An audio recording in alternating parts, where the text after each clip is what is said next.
To invest in S&P 500 Vanguard, start by understanding what it is. The S&P 500 Vanguard is an index fund that tracks the Standard & Poor's 500 index, which is a collection of the 500 largest publicly traded companies in the U.S.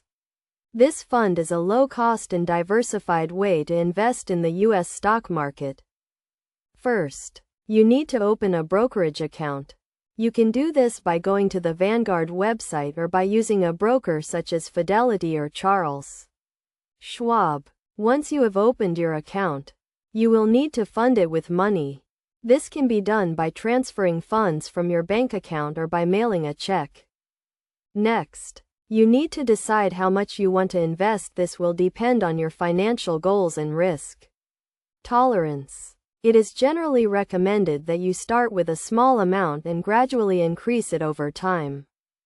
To buy S&P 500 Vanguard, you can use the fund's ticker symbol, which is VFIAX for the Admiral shares or VFINX for the investor shares.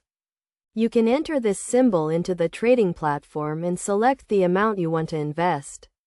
It is also important to understand the fees associated with the fund.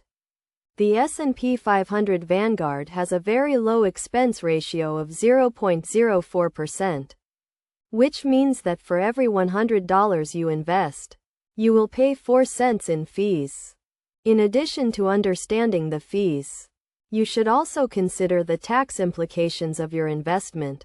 The S&P 500 Vanguard is a taxable investment, which means that you will need to pay taxes on any gains you make. It is generally recommended that you hold the fund in a tax-advantaged account such as a 401k or an IRA to minimize your tax liability. Finally, it is important to have a long-term perspective when investing in the S&P 500 Vanguard. The fund is designed to track the U.S. stock market over the long term, so it is best to hold onto your investment for at least 5 years.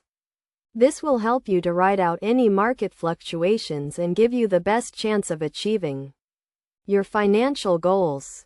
By following these steps and understanding the key concepts, you can start investing in the S&P 500 Vanguard and begin building wealth over the long term. Remember to always do your own research and consult with a financial advisor if you have any questions or concerns.